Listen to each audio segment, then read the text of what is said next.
What if a professional investor lets you look over their shoulder as they invest their money in the middle of a bear market? So that way you can learn how they survive and thrive. How do the insiders make money no matter what the stock market is doing? If you were invited to take part and to view that happening in real time, would that be something you'd be interested in? If so, I have great news for you because that is exactly what I have been doing for the last month. And I welcome you back. For those who've been watching these videos, I welcome you back to my bear market case study, the bear market of 2022. If you're new watching these videos, welcome. And this is actually a vital video because this is the 1 month check in. And so, a quick backstory here. Well, first, for those who don't know who I am, my name is Travis Wilkerson. I am the 2019 U.S. Investing Champion for the Futures and Options Division, but I go by Trader Travis online. And so, how this came about is we hit the bear market of 2022, and people were sending in emails wondering, like, they wanted lessons on mindset. Like, how do you think through this bear market? One of the things I can tell you is that bear markets, they don't scare you out, they wear you out. All right. A lot of people haven't experienced a multi year bear market like I have. I've experienced, let's see, the first one I experienced was back in the 2000s. I learned how to trade options back in the 90s. So I've been through two multi-year bear markets, and I can tell you they don't really scare you out, they wear you out. Meaning that, yes, it's scary losing 40, 50% of your money, but mostly they wear you out emotionally. Right, and I'm going to talk about that here in a second. And people give up. Right, when you are fatigued, you just cannot think straight, and so you don't necessarily make decisions that are in your best interest. And so what I started decided to do is, you know what? Let me just invest my money in the middle of this bear market. I started, I think, June 21st. Actually, I started this case study. Let me pull up my Excel here. All right, I'm back. I pulled up the Excel because we're going to cover my trades, and so we want to see how I've done in the last month. And this is kind of it's not going to be representative of everybody's experience because I started this again June 21st. So we were already 6 months into the bear market. So if you are someone who started, you had a portfolio already, put together and you lost money. Starting in 2022, my results may not reflect your results, but your results also don't reflect mine. And what I mean by that is, yes, you've lost money in 2022, but if you look at your account, it should be, higher than it was 2 years ago, right? So you've made money in the prior 2 years. I did not because I didn't start that case study. Of course, I made money in other accounts, but for this case study, I did not make money. So don't always compare your real world results, to mine. It has to be in context, right? Apples to apples comparison. So when you see my results, whether I make money or lose money, if I make money, don't be discouraged and be like, well, I didn't make money. My portfolio was down. Well, you had an advantage because your portfolio is set up too before mine. So with that disclaimer out the way, let's go ahead to my account. But actually, before we get to my account, let's talk about the bear market. So we're right now, one of the tools I use to help me manage my portfolio's Market Club is stock trading software that gives you entry and exit signals called trade triangles here. And so we can just look at a two, actually, let's come out to a 5 year chart here. We can see these monthlies that are long-term trading signals. So this red monthly right here got us out before the crash of 2020, the bear market of 2020, which I call a fake bear market. In my opinion, it's just a nasty correction. Bear markets, to me, real bear markets usually last quite some time. That's just my experience. I don't, this whole 20% thing, what it does is spoils people because I had one person tell me recently, like, how do you handle this? I've never been through a longer bear market. And I'm like, wow, that's right. It's been a long time since 2007, since we've had a multi-year bear market, so people have been spoiled by a decade's worth of growth, and they've never experienced what it's like trading through a down market that lasts years. But anyway, back to what I was pointing out. These trade triangles got us out before this crash. It got us back in here, and it got us right back out again in January 24th before the market fell about 20%. Now it's going back up, and that's where we trigger these green weeklies, right? So the monthlies let you know whether the market is going up or down within the next few months. The weeklies let you know, hey, within the next few weeks, is the market going up? So we triggered a green weekly yesterday. Now, here's why I want to talk about bear market rallies, right? Is this a bottom or is this just a bear market rally? A bottom, here's the thing, no one ultimately knows, right? It's it's almost impossible to tell in real time if it's a bottom or a rally. In a rally, Investopedia has a great article on bear market rallies. Basically, in the middle of a bear market, you will have these rallies. And here in the .com, the bear market, my first bear market I experienced, it talked about it, how we had 8 bear market rallies, right, of at least 18%, including 4 of gains of at least 30%. It means the market may fall and then it rallies higher, right? Rallies higher 18%. Yeah, if you saw that in real time, you would probably think the bottom has in, especially if it rose up 30%, but they were temporary and short lived, and the market kept falling again. So we could be in that. That is normal for a bear market rally, is a normal aspect of the stock market. But how can you tell if it's a bottom or a bear market? You really can't in real time. It's just one of those things. Time will tell. So what I always tell my members is, who cares, right? Just set yourself up so you can make money no matter what the stock market does. No matter which way it goes, you can make money.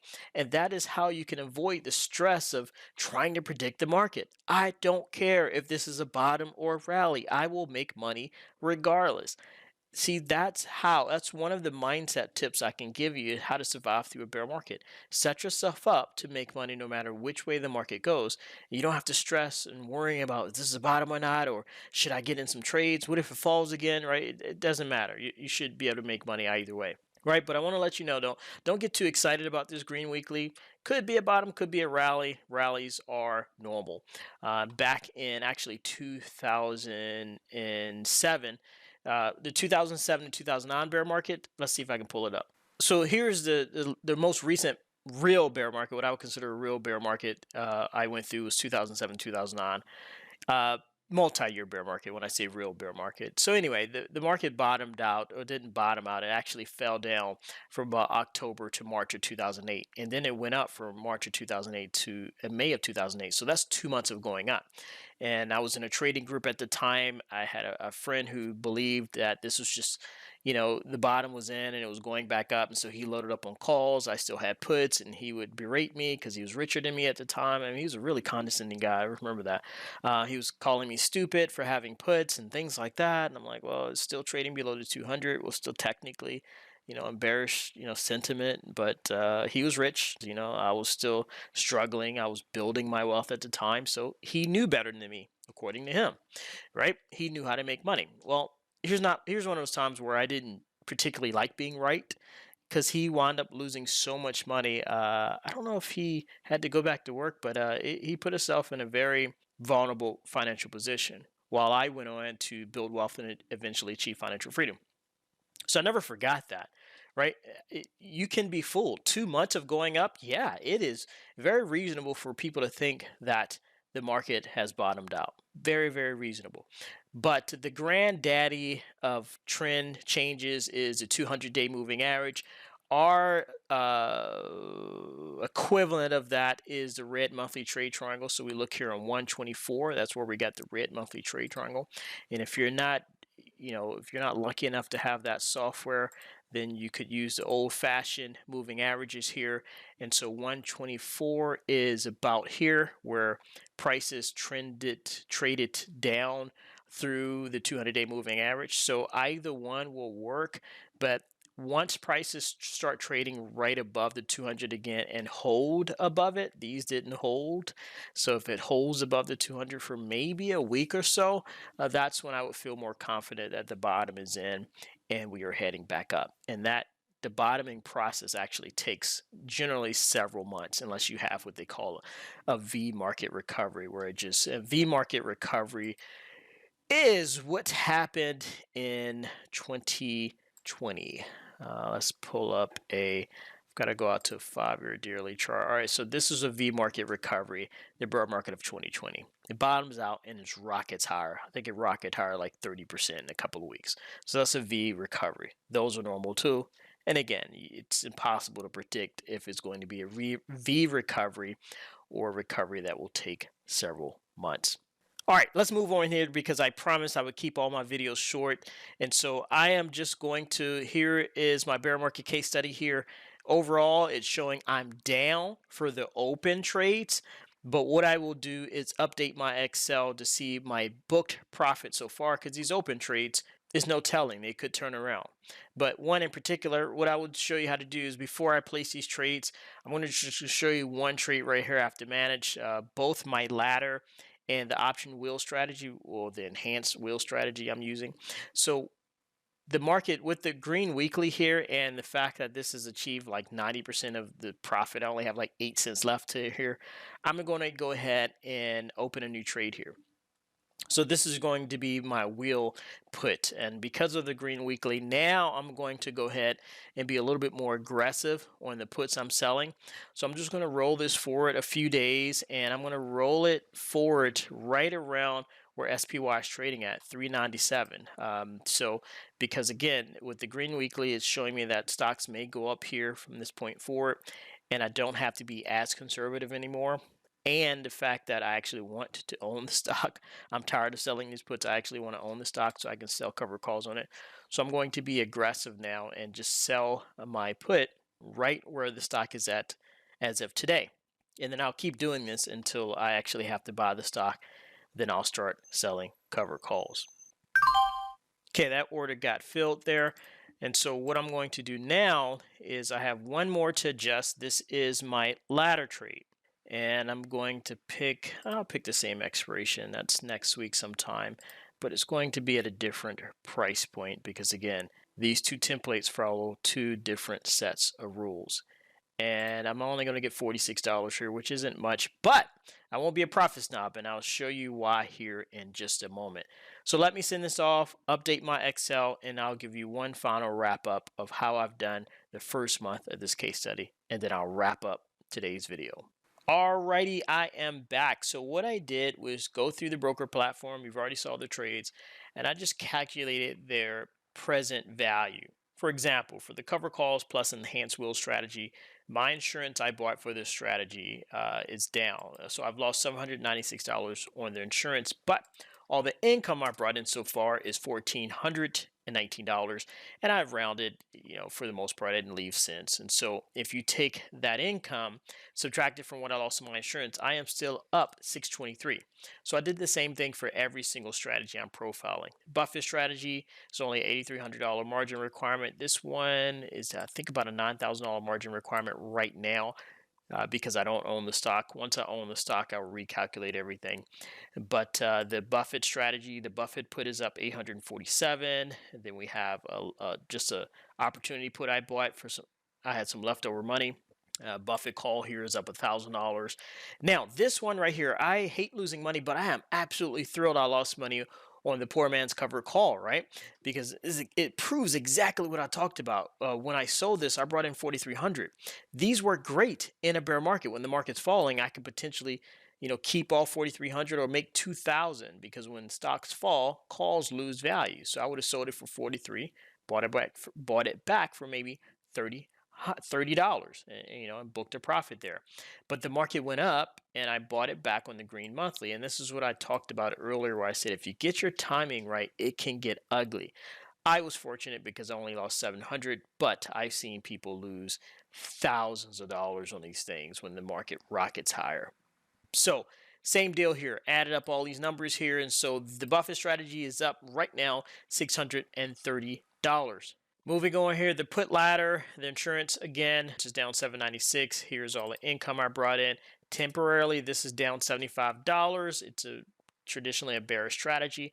It acts kind of stank in a bull market, so we have little techniques we can use we call profit boosters that help this out when the market rages higher.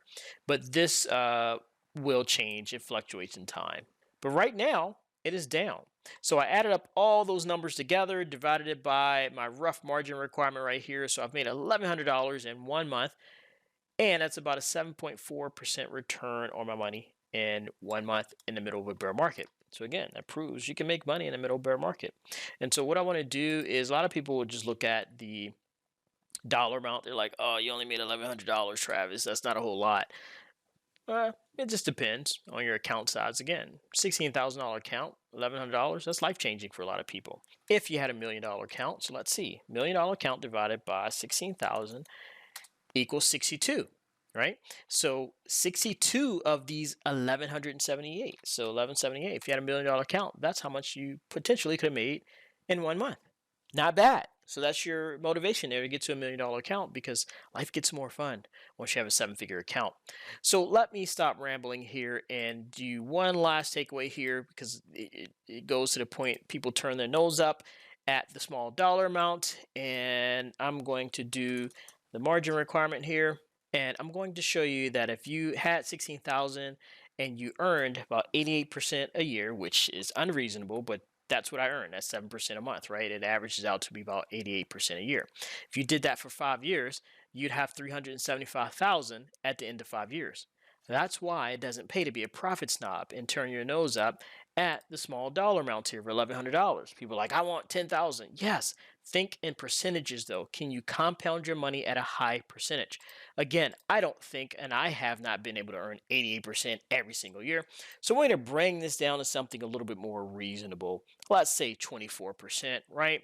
And let's say we're going to show the universe we're willing to support our wealth building journey, and we're going to cut back on going out to eat, maybe get rid of cable for 5 years. Who knows, right? Maybe you can buy a cable company when you get rich, right?